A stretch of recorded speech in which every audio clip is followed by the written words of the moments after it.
Hello and welcome to the Men at the Movies podcast. My name is Paul McDonald, and joining me from Nashville, Tennessee, is Grayson Foster. How you doing today, Grayson? It was all a dream, Paul. It was all a dream. I'm doing good. How are you? Oh, great. Super excited to be doing this movie. And I think I'm actually going to have to do this movie again at some point because, as the person who mixes like our podcast, you know where we normally go with these conversations, right? Correct. And we're not going there today. No, we're getting a little more technical today. So, first, Grayson, explain, I want you to sort of explain your background in sort of the things that you do that you love to do with sort of sound creation beyond just, making music, which you do. Yeah. So, besides the music stuff, one day, Men at the Movies alumni Will Branner contacted me and said he had a TV or a webisode pilot he was working on, and the audio didn't sound so great. And he knew that I kind of lived in that world and was producing music and writing music. And he said, "Is there any way you can clean this up?" So he sent it to me, and I did my best, cleaned it up, and had a lot of fun doing it. And the next project he reached back out, and I was like, let's keep doing it. And that sort of grew from me just cleaning up the audio to taking a lead role in acquiring the music, mixing it, and then the most fun part, in my opinion, which is the post-production sound design. So adding in any sound that wasn't recorded on set in order to tell the story better. Yeah. So knowing this and sort of wanting to get in this technical aspect, technical understanding of movies, I asked Grayson, I was like, Grayson, when you think about a movie that you're like, this is an awesome sound design, Inception was the one that you're like, let's do this one. So and Inception's a great movie, great story. I do want to do this one day and talk about all the themes and everything that it sort of reveals in us, and just an amazing cast, an amazing story. But this, I'm looking at the Wikipedia page. It won 4 Academy Awards: cinematography, sound editing, sound mixing, and visual effects. It should have. I mean, the things that it does are amazing. But because if you're outside the understanding of how are movies made, what's the difference between like sound mixing, sound editing? Most time people think about sound with a movie, they think of the soundtrack, right? Right. Yeah. You have a lot of facets that go into that. You have the sound mixer is generally used as a term for the person who is on set mixing all of the live audio. So the booms and the lav mics and things like that. And then you have the sound designer or sound editor. A lot of the times, those roles can be combined very often, editing the dialogue, the onset, and then also adding anything else that needs to tell the story. And then you usually have the remixer, or also would be just a mixer as well, who takes all of those things, soundtrack, Foley, which is sound effects that are recorded outside of the live audio, usually done in like a very big studio. The mixing the sound design, mixing the dialogue. And so they kind of glue all that together and give you the sound experience to accompany, hopefully, what beautiful visuals the director and cinematographer have put together. Because that's, I mean, from a technical standpoint, winning both of those audio awards and the cinematography award, that's a pretty big deal. Yeah, one is extremely technical. The sound editing is very technical. Sound design is a little more creative. In that team, Richard King, who does the sound on a lot of Christopher Nolan films, and then Christopher Nolan uses Hans Zimmer a lot as well. So they've repeated a lot. Richard King himself, he won for Christopher Nolan. He won Dunkirk, and he won for Dark Knight. And then he also, I do believe that you've done this movie as well. He won for Master and Commander. Oh, I haven't done that movie yet. Oh, you Actually, haven't? Oh, that's a good one. that's actually, I think we've done the first two. Haven't done that one or something. Or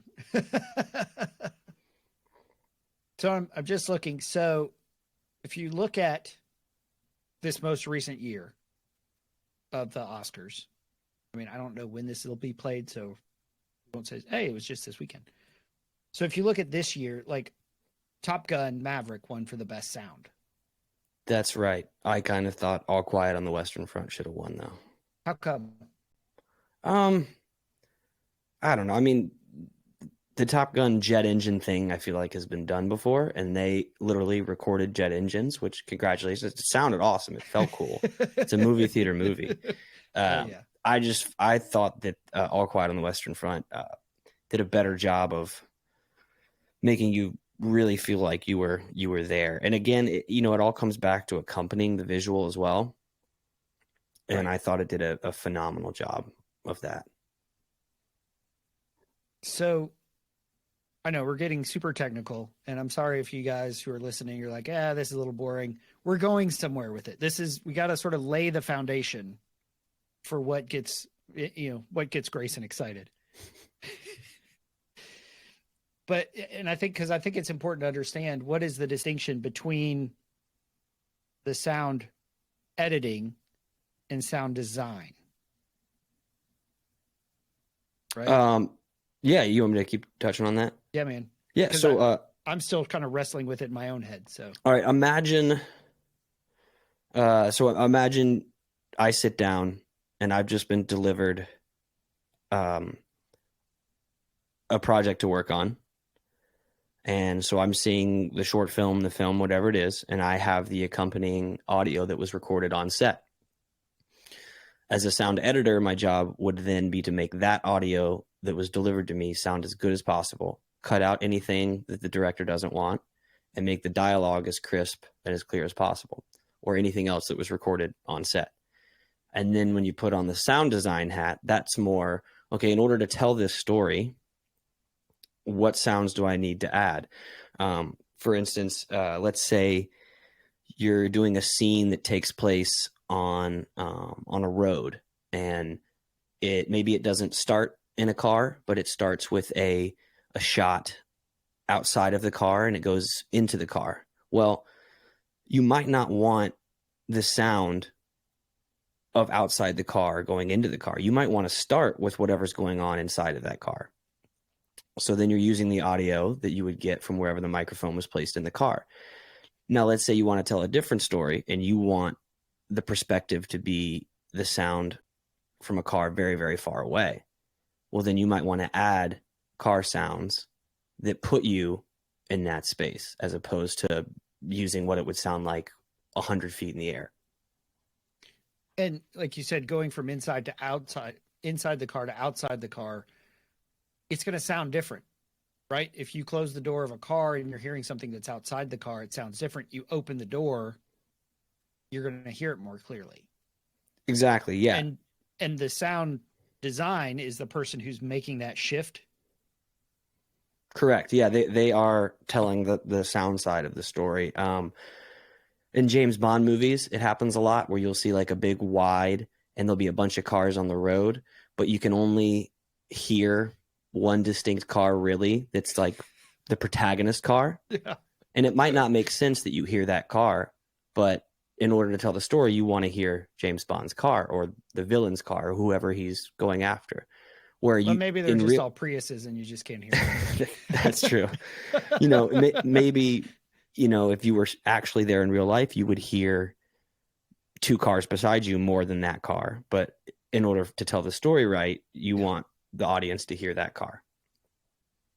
And this is something that, as I've gotten into movies and watched, we were sort of talking about this before, immersing myself in good stories, good movies in a variety of genres, by a variety of directors. You start seeing the details. You start seeing what's good. You're like, oh, this was weird. This didn't land. Like I told you, I was like, I'm critiquing, Oscar-winning directors. It's like, yeah, what did he cut that way for? Why did he use that? And so I think it's when you're watching a story, when you're watching a movie, sound is something that we don't pay attention to, but it is a critical piece. Like, for instance, if you watch The Shining without the music, it's boring. Oh yeah, think about Jaws without the bone. Right. You'd be like, "What is this?" Right. There's so much that goes into the sound piece of things that I think we miss. And so I wanted to take this opportunity for our conversation to really dive into understanding the role sound plays, a role, how we hear something impacts the story. Yeah. Yeah, if you really, I was just looking at the question. Sorry. So if you really want to nerd out about this, I would say pick a movie you haven't seen before, but that is maybe a critically acclaimed for its sound design or critically acclaimed for its music. Turn it on, close your eyes, put a blindfold on, whatever it takes, and just listen to the movie and then watch it after that. Because if a sound designer does his job right, you're able to tell what's going on in the story without actually seeing anything. And when you look, like I just pulled up a list of movies with great sound design.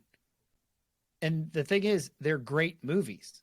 The Dark Knight, Inception, Gravity, WALL-E, Saving Private Ryan, Apocalypse Now, Mad Max, Lord of the Rings, Jurassic Park. These are great movies, but they're part of what makes them great is the sound, is the sound design coming together to, like you said, the sound tells its own story. Right. Definitely. So have we beat that to death yet? Yeah, let's go. Right. Let's dive into Mr. Richard King's work. Yeah. So when we look at this one in specific, when we look at Inception specifically, why, when I said, hey, why when I pitched you this idea, did you want to talk about Inception? I think it presents an interesting challenge to a sound designer.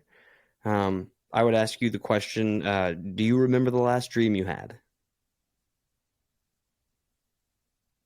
Or can you remember? I don't remember last can night's you dreams, can you remember a dream? Yes. Yeah. You can remember the dream. Okay. Can you remember what, vaguely what was going on in that dream, the people that were there? Yeah. Okay. Do you remember what that dream sounded like? Yeah. Really? I don't know. I felt like I was supposed to say yeah. Well, I would be, Oh, yeah. Because I'm thinking of like these dreams is like I've had recurring dreams of playing golf with Tiger Woods.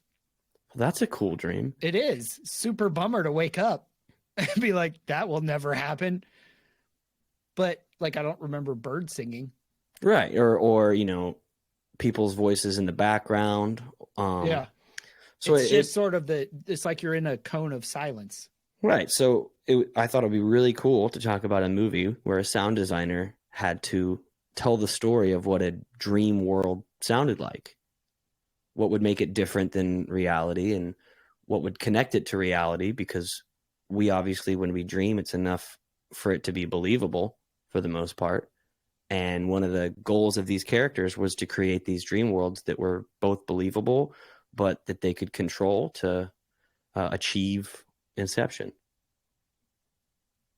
And that's part of what makes this movie fun, is that concept of, dream within a dream within a dream, the layers. You've almost got some time travel elements to it. I still haven't figured it out yet, but I'm working on it. I went ahead and bought it so that I could get the clips, because I'm just like, I know I'm gonna watch it again, and probably even after we do this podcast, I'll watch it again with this specific focus of like you said, listening to it more than just watching it. Mm-hmm. So you want me to play the first clip? Yeah, let's do it. All right.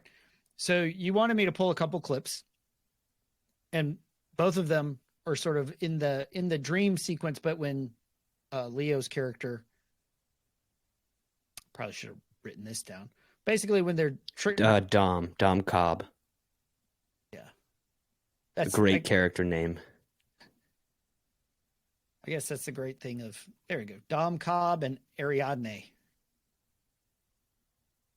So both of them involve basically Leonardo's character Dom Cobb teaching Elliot Page's character Ariadne how to make dreams, how to construct them. Which, when you think about it, it's very meta because it's a movie talking about how to create a realistic movie in somebody's head that they sort of create themselves. So this is the first cafe scene where he's trying to explain it to her.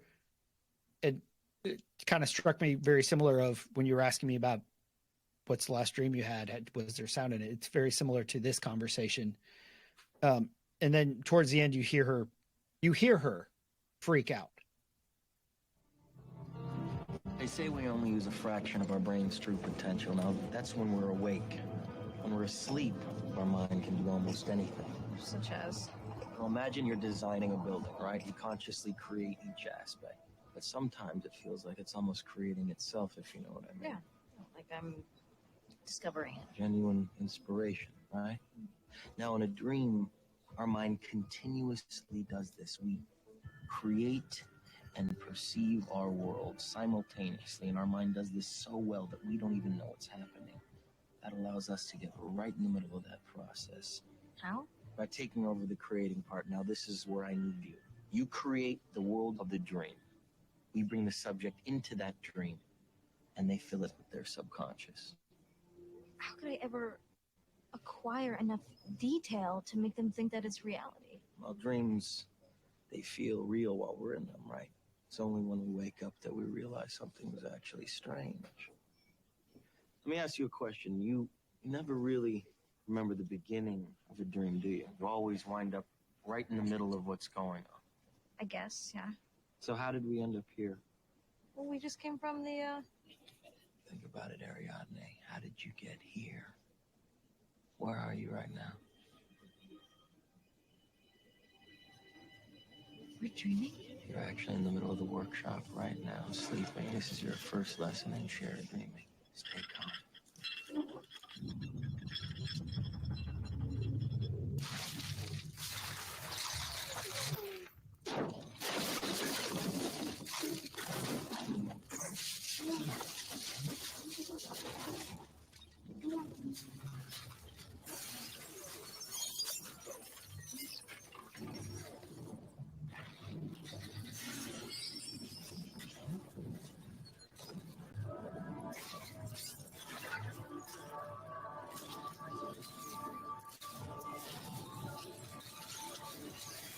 It's just a dream, then why are you...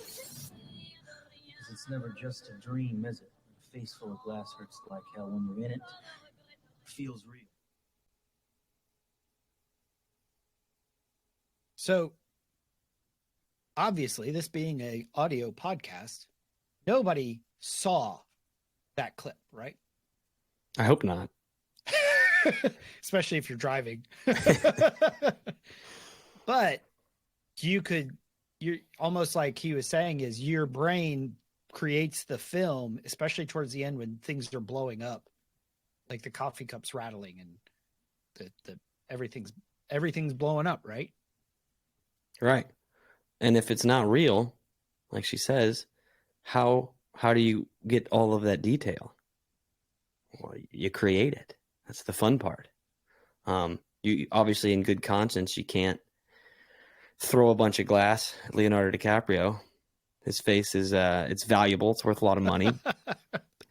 So you do things, and we were talking about Foley earlier, and that would be one. And a lot of fun, I might add, but spend all day smashing glass, throwing coffee mugs against a wall, different types of walls, see which wall sounds the best, capturing that, editing it in post, and making it sound as realistic yet as intense as possible, because it all kind of grows there, right? It grows at the end to this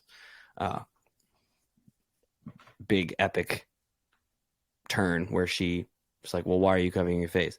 And then it zaps you out of the dream world back into the real world. So you mentioned the term Foley. Yes, Foley. What does that mean? That's For me, as someone who spent 20 years as a nurse, that means a tube that you put in somebody's bladder. It's really a Foley catheter. Oh, okay. I was like, I thought that was a different word. So yeah. So what is Foley? Foley is the art of capturing sound effects in a way. So let's say when they're recording that scene, maybe they're battling issues where there's a lot of background noise and they can't get the sound of a coffee mug kind of rattling against a plate, right? So, well, I could sit in here in my studio and I just happen to have a coffee mug and a plate and you sit there and they're watching the film while this is happening. So they have their eyes on the visuals and then they get cues and then they start to do whatever they need to do to create the sound. And then they edit that and pick the best one, send it to the director, and hopefully they say yes and they don't have to do it again. But it's normally not that simple, right? It's normally, that sounded a little scratchy. No, it needs to be more fine china. You're rattling a lot of coffee cups. It's a lot of trial and error, yes. And I think one of the more common Foley practices are different types of footsteps. You can go on YouTube and you can find some very, very funny videos of men walking around in all sorts of shoes, high heels, boots, walking on grapes, walking in water, jumping in puddles, just to get the right kind of sound. And maybe that is so that they can have a sound effect for someone jumping in a puddle. But maybe it's, a sci-fi movie and they need a different sort of sound where they're on this foreign planet. So maybe they would combine the puddle with a chain dropping, or they could, I don't know, play a weird note on a violin and add that in there. It's a very creative expression, and sometimes it's very it's not as creatively open where you could come up with a bunch of ideas, and sometimes it is. So they don't just like Google this massive database of pre-made explosion sounds, or well, you could, but then you'd be using the same sounds that somebody else made for their film, which if it works and it's not a key moment, you could do that. But I think a lot of Foley artists take pride in kind of using their ingenuity to create a new sound. Because it's a full-time job for a lot of these people. They wake up, they go into their big studio with a bunch of stuff, a microphone, and they make noises. I feel like I have a noise behind me in my door. Oh, I do. I told you I'm working. What are you doing? Yes, Kaysen? Did Jaja just get home? Yeah, you see Grayson up there? Yeah, that's my friend Grayson. You need to go see Mama because Papa's working. Papa's on a phone call. Where's Mama? He's laughing, huh? He's laughing at you. All right, hang on a second, dude. yeah, I'm going to go to the restroom while you're doing this, actually. All right. Come on.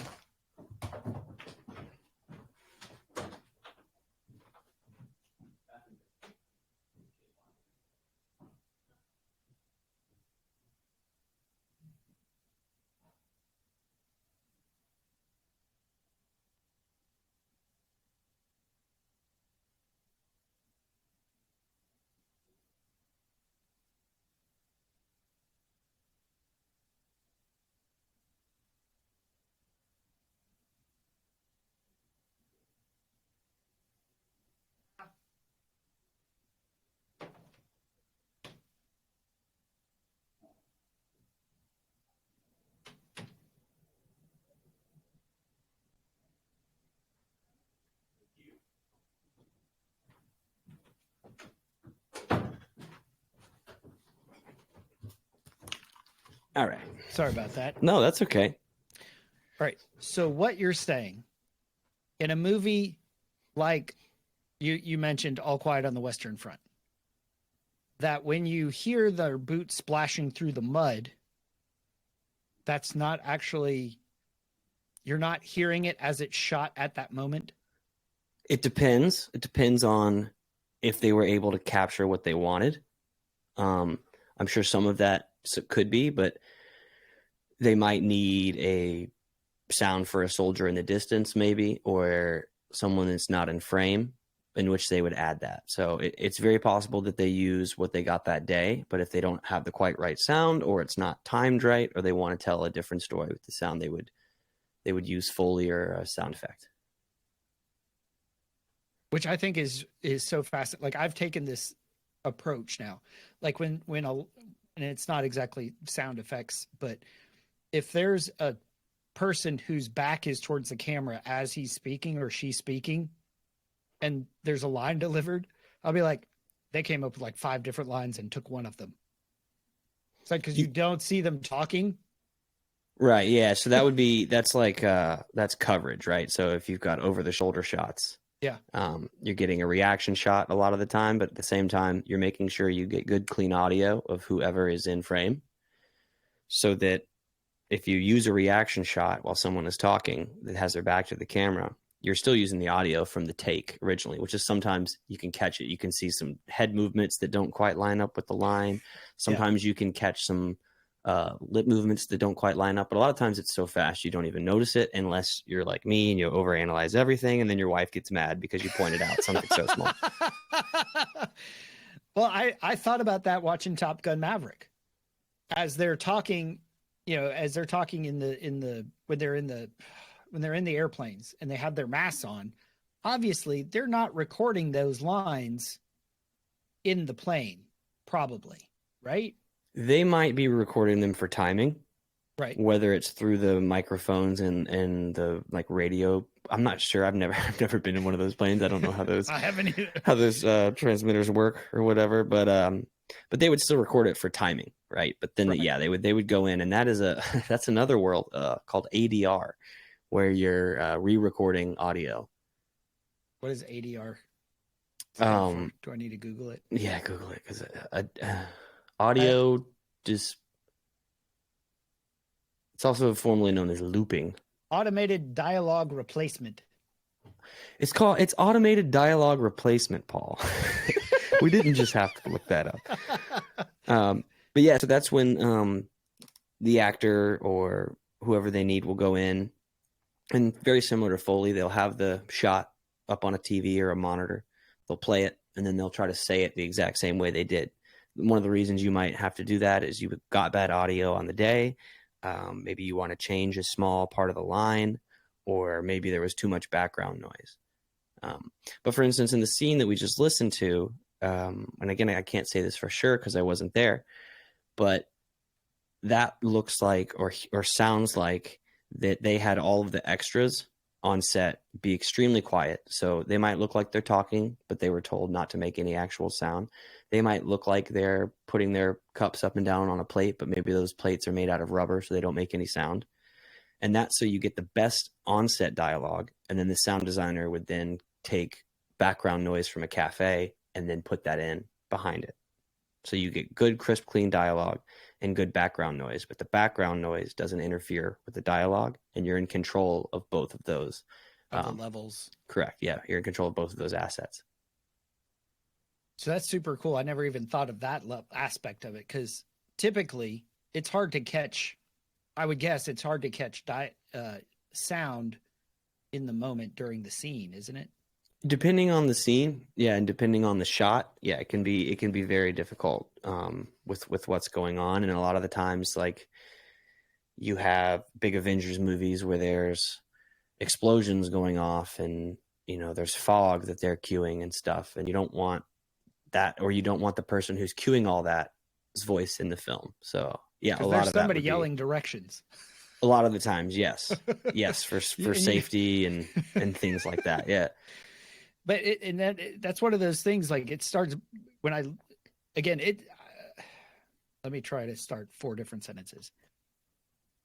And I'm going back to the reason we're doing this. It's really hard to make a movie. There's so much that goes into it that when you start understanding the depth and what goes into it, I think you start appreciating good quality stuff more, whether that's the music and the impact it plays, or even the sound design, or um, or the fact like music's not playing. You know, like in that last scene, the music is so it tells you what to feel. But when they're sitting there doing their lines, there's no music going on. There's no sound effects of explosions going on. Right. So that's the actor's job to sort of make it seem like that is happening, and the sound designer's job to make it convincing that it is. And if all that works, the audience has no idea that that is not what's happening. And that's how you win an Oscar. And yeah, if you do it right, you get one of those statues. If you do it really right. And you know, back to what you said, it depends on your sort of level of, you know, how far you understand it. You know, like as a musician, it would be awesome. I love when people are like, "Hey, I really like your song," or "Your voice sounds good." But it's also a little different when a high level musician is like, "Hey, I really like what you did here." You're like, "Oh, wow, that's awesome. They liked what I did because they know this stuff really well, and they were able to decipher that I was doing this and I used this method of recording versus this one." So, and I think it's important to recognize what makes it what brings stories to life. You know, one of the and this may be a stretch, you know, as we talk about finding God's truth in the movies, but this whole idea that Jesus said, "He who has ears, let him hear." And if you have ears to listen to this stuff, you're going to hear so much more. You're going to notice so much more of how the music, how the sound design, how all this stuff is contributing to making a story that you love to watch. Because Inception's, I think, is an incredible story. And honestly, I didn't really even notice until we started talking about it how much the sound design had to play the role that played. So the next scene, and my plan is I have it pulled up, so I'm not going to try to stream it like we did last time. That was a disaster. But I'll play the audio so it'll give us the gap, and also sort of set up so we're not talking off the top of our heads about it. sure. All right. All right, let me. Yeah, just go until just that sequence where the world is like folding on itself. Okay. So this is the next scene where Dom and Ariadne are sort of dream training, where she causes the building, where she starts sort of realizing her power and folds a building in half, basically.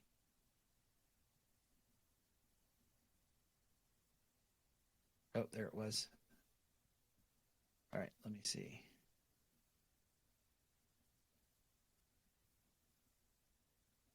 All right, I'm going to start when she goes back to sleep. Can you hear it? Yeah, I can. Okay. I wonder why. Oh, wait, like I could hear the last clip. Is that what you meant? Can you hear this? No. You hear nothing. Got it. That's okay. Don't I watched that scene earlier today, so All right. if you just want to listen to it and then we'll hop into it. Yeah. All right.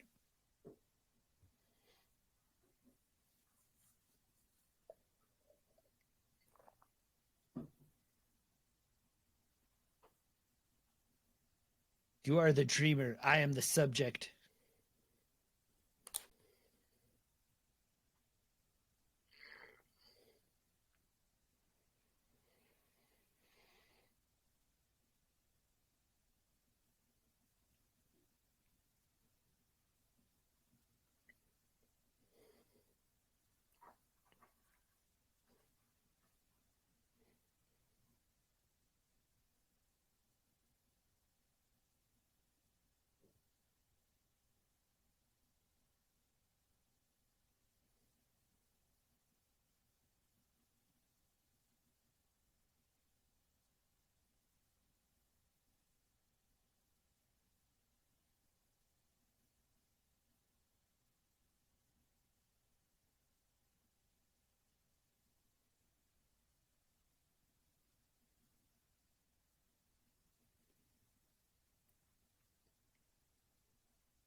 It is something.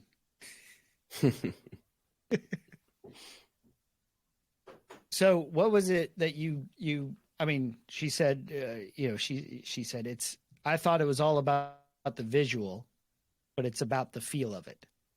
Right. Yeah, the feel and the sound, and because that's all the things that make up reality, and you have to have all those, or instinctively you'd know something's wrong, something's up. And one of the reasons I wanted to go with this clip as well is because we've talked a lot about, the technical aspect of sound, how to get good dialogue, how to, add background noise, tell a story. But this one is a heavy visual effects shot, that they didn't actually do that. And They didn't actually fold a They did not. town in half. No, that was not practical. So that's a visual effects shot that a visual effects team worked on. And a lot of the times they'll have their own sound, maybe just to help them kind of do it, but it's usually not very good, or because they're focused on creating a very captivating visual effects shot. For a big reason, this one was used in the trailer. I remember. So it's kind of, you're like, wow, this movie looks cool. Look at that world folding in half. So, that's a pretty long sequence that they have to create all these different noises for what that would sound like. So you see cars, you've got car noises, but then you have the actual sound of the world sort of collapsing on itself. One of the key things that they use in that is rumble, which is just like sub sound. It's usually sound below like 100 hertz that you can hear a little bit, but you normally feel it. You feel it a lot in a theater, and if you're lucky enough to have like a home theater with a subwoofer, you feel it there. It kind of I want to rattles. watch my movies where I can see my water moving on the table. The Jurassic Park effect. Oh yeah, that's what you want. And that kind of is where sound goes into another realm where you can sort of feel the sound.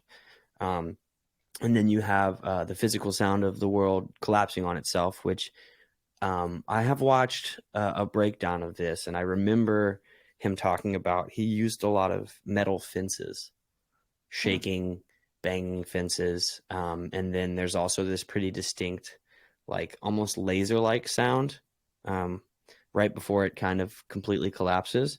And he talked about how that was, if you've ever seen like a long cable fence, if you hit the cable, it makes this really cool, like warbly laser effect. The same thing happens if you throw a stone, if you skip a stone across a frozen lake, you'll get the same thing.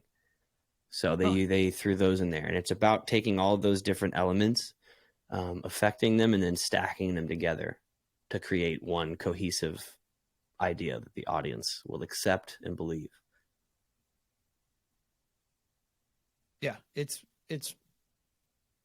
again, this is an audio podcast. You didn't actually see the building. You didn't see it folding in half, unless you've seen the movie. But just by hearing it, I think it serves the purpose and sort of makes the point we're trying to make today of the importance of the sound, how it means something.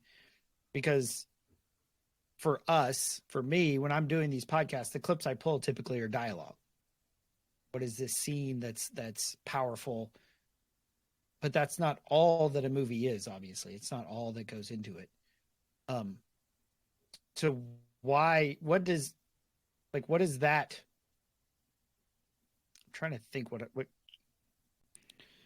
So this is obviously the highest level, right? I mean, it won an Oscar. Correct. This. Yes. So how do you look at this, know all that goes into it,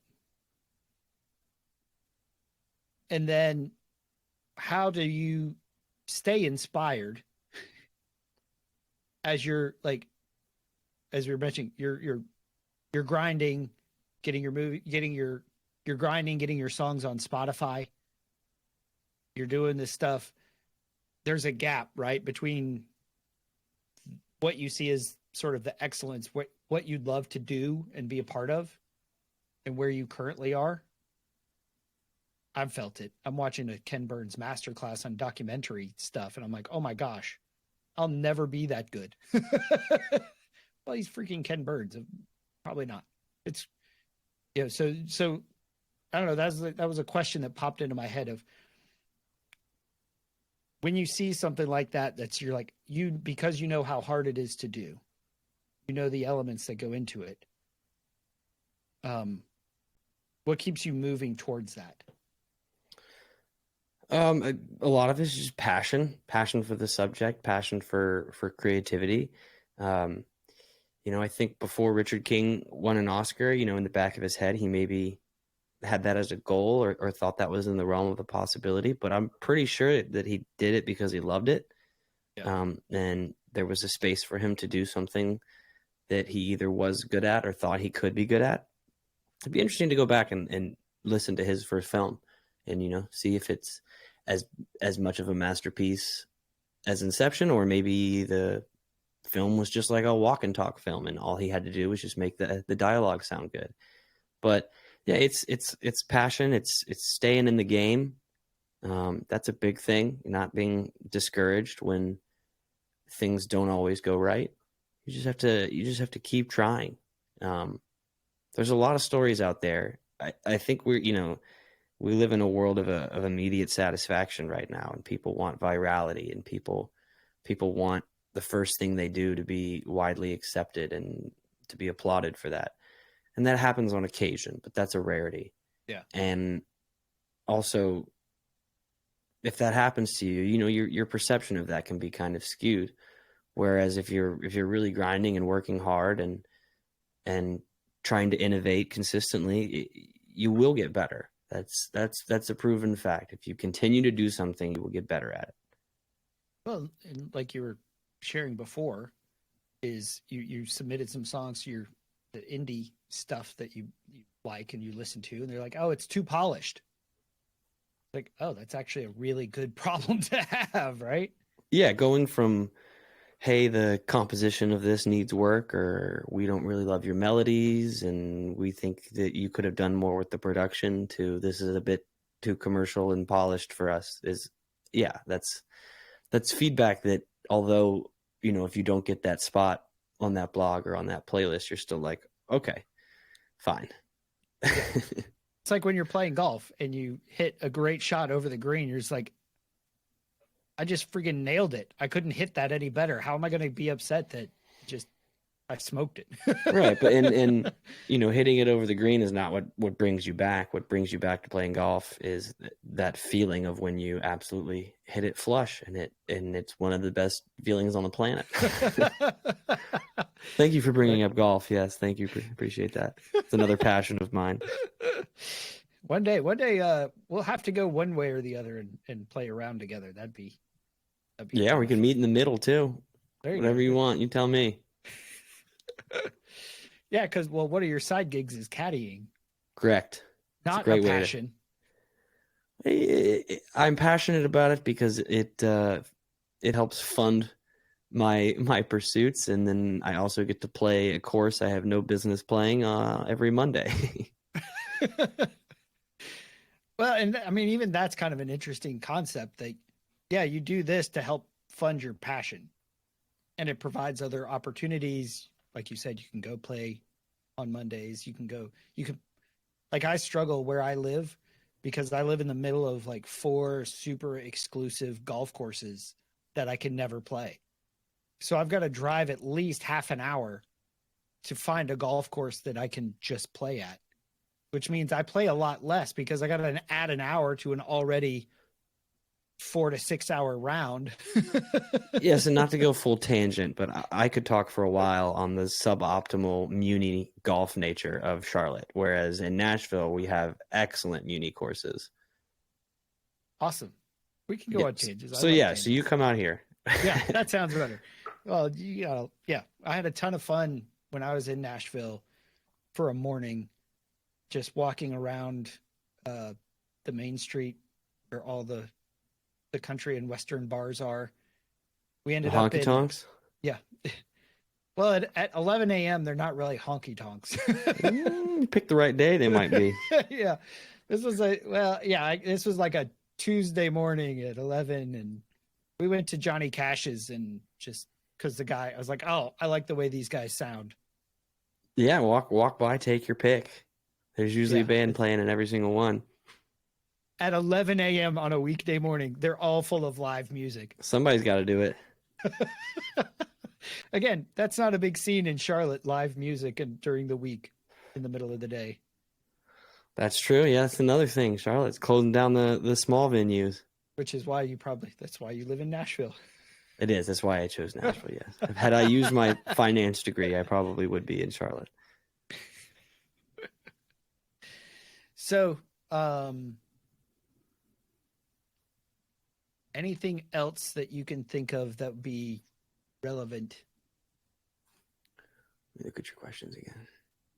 about it feels like it's wrapping up, heading towards home.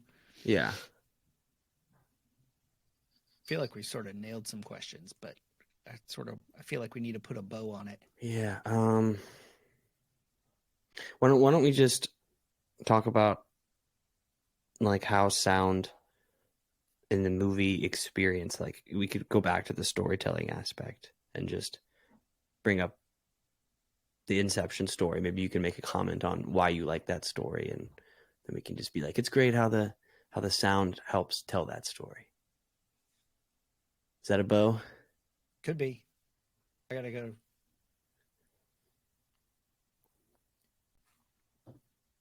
So as we wrap this up about, and it's, I don't know about our listeners. I've enjoyed this conversation. I learned something.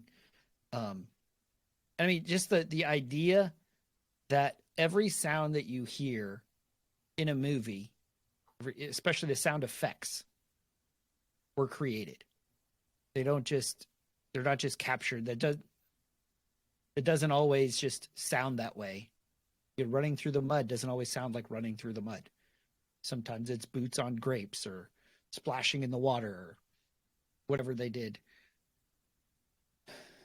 When you look at a movie that's, I mean, we talked about I listed those movies that won awards for the sound design, and they're all great stories.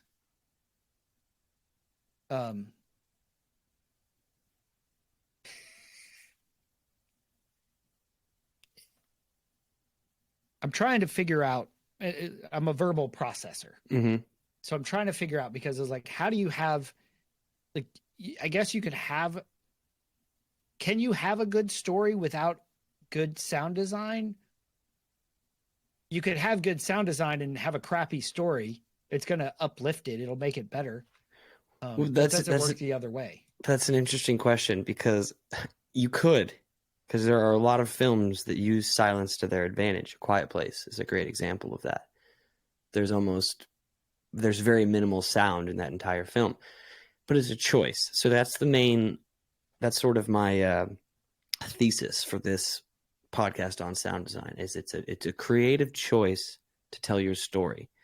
So the absence of sound can be just as important as the presence of sound in order for the message to get across, whether that's the message of the director, the message of the screenwriter. All of these jobs and all of these hats have to come together to give you the experience of watching the movie. And I would assume, if you're listening to this, that you're interested enough in movies to get the underlying themes of how they're written and the stories, Paul, that you and your guest talk about. And I would say dive into that even further if you're interested. If you see a movie and you're moved by it, and you remember, like, man, that movie, you get out of a theater, like, that movie sounded great. Maybe go investigate why it sounded great, maybe. And then you can, not only will you have some cool things to say at a party, like, hey, you know that scene in Top Gun, that wasn't actually a plane, that was so-and-so. Beyond that, but you can have a better... That you can scene have in Inception, that wasn't really a city folding in half. It was a steel cable fence. People be like, what? Yeah, and then, but also you'll have a greater appreciation of a storytelling device, which I love. I love stories. You love stories. That's why we do this. Yeah. And having a better understanding of what makes it a story and what makes an effective story, I think we're not doing our job right unless we investigate that and talk about it. And the best sound designs are so immersive, you don't notice them. unless you're looking for them, because you're just sucked into the story. Like there's all this work, whether it's a book or a music or a song or a movie or a play, right? A musical, a stage performance.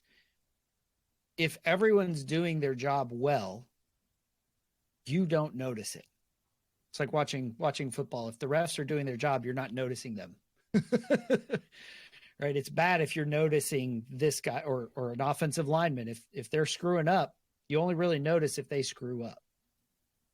And for a story to be told well, it does take all of these elements coming together, and you have to, like you say, you have to notice it to notice it, because otherwise you just get sucked into that world. Yeah, totally. I mean, it's wild how far it goes. It can even go to the caterer on the day that they were shooting. Maybe they served some bad food and someone got food poisoning, so they didn't have a great performance. It's wild how many people it takes to make these productions come together, how important each aspect is, and telling a cohesive and effective story. Yeah, it's like, I remember when I watched Avatar: The Way of Water. Say whatever you want about the story, the dialogue, whatever. Haven't seen it yet, actually. How have you missed it? I've been busy. We didn't make it out to the theater. Don't hate me. Well, I won't tell you any spoilers, but it is an amazing visual experience. Like, it won the visual Oscars, as it well should have. Because I'm just watching it as like, I have no idea how they did any scene in this whole film. $2 billion. That's how. Yeah. You throw enough money and computers at it, I guess you can figure it out. But it's amazing. And you do get sucked in, so that if, the sound is great, the visuals are great. So when maybe some little dialogue or some interactions don't go well, it does stand out, right? Because you're like, oh, really? That's the interplay. That's the conversation they're going to have. Really? That's it? But it's, $2 billion, as you mentioned. That's a lot of money. But it is, even from that one all the way to these other smaller movies. Like, it's a miracle they get made, because so much work, so much detail goes in.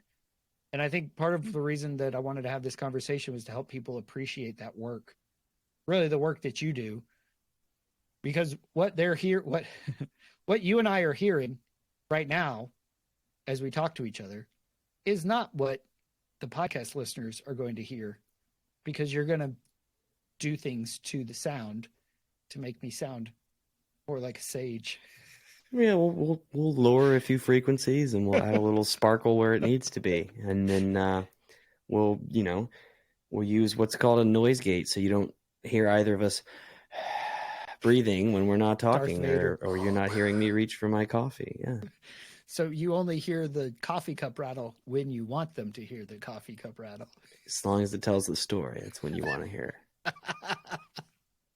Awesome. So Grayson, thank you so much for talking about sound design, Inception, how it works, and giving me a little more understanding, hopefully giving the people we listen to a little more understanding, so that when we are engaging with those stories and movies that we love, we can appreciate them and love them even more because of the work and the care and the heart and passion, like you talked about, that goes into it.